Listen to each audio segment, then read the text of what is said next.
We are back here on Healthy Living at Coastal Carolina Hospital with my friend, Dr. Eric Gwynn. It's so great to see you. It's always fun to talk to you, and every time we meet up, the takeaways and the things I learn are exponential. And I love what you said when you walked in. You've got new strategies, techniques, and interventions for patients. Absolutely. So talk to us a little bit about what is going on in the field of urology, and then specifically here at Coastal Carolina. Yeah. So I think there's always emerging technologies, and some of them we watch for a while and we adapt to once they're proven. And at Coastal Carolina, we've always been kind of on the cutting edge of adding something else.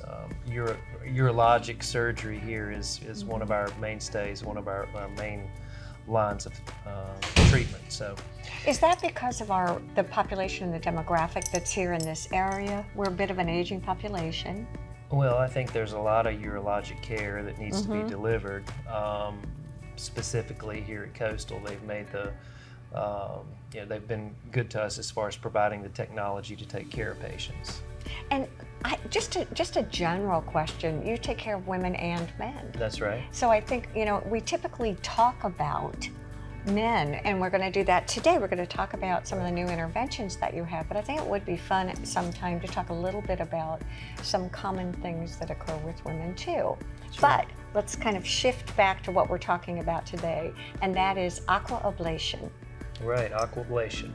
So talk to me about that. So aquablation is... Aquablation, okay. Most men are familiar with treatments beyond medicine if it's not working, surgical treatments for enlarged prostate. One of the most common is a transurethral resection of the prostate, or a TURP. Some guys know this as the Roto-Rooter surgery. Got it. Because we go in with a scope and we open up the interior of the prostate with cautery. So over the years, there's been different variations of how to do that minimally invasive. One's called the UroLift procedure, where we use implants to hold the prostate open. There's Resume. I could get into all different ones. Yeah, it's interesting. Yes. Aquablation has been one we've been interested in. It uses a robot-assisted technology. It's minimally invasive, and it's going to be more precise than your TURP procedure. We're doing a mapping, computer mapping of the prostate while we're in the operating room to give us the precise location of the resection. Oh man. And it gets better. Wow. The resection is then done by high pressure water jets. Well, I wondered with the aqua in the word. Uses no thermal, so there's no heat spread to the exterior.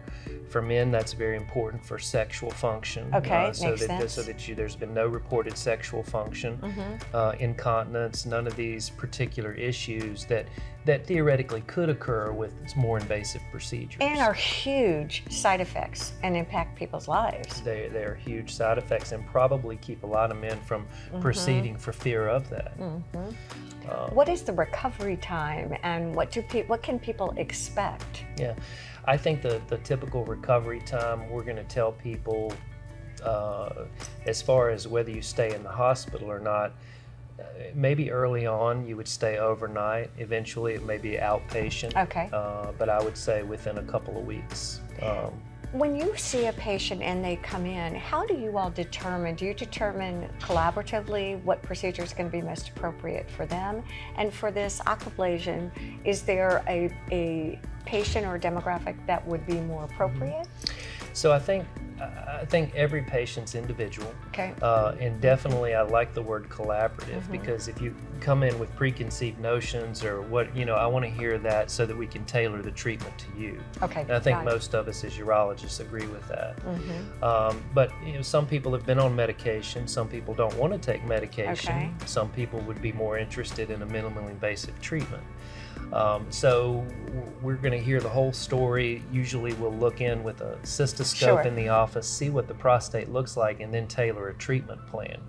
As far as who's a candidate for our new therapy, aquablation, I think that's going to be most patients boy, that's exciting. who would be a candidate for a TURP procedure. maybe even some patients with larger prostates that might have taken, this is another good point, that might have taken an hour and a half to do the surgery, can now be done in under 10 minutes with this technology. Are you that is wild. Because once you've mapped it on the computer, the water jets ablate the tissue, and that takes care of it. How interesting. I want to see that. It's really interesting. We're going to take a quick break here on Healthy Living. We're going to come right back with Dr. Gwynn. Is it possible that we could talk a little bit about exactly not who is a candidate, but for what disease of the prostate we're looking at to do that, and then talk a little bit about that. Stay with us, more to come here on Healthy Living.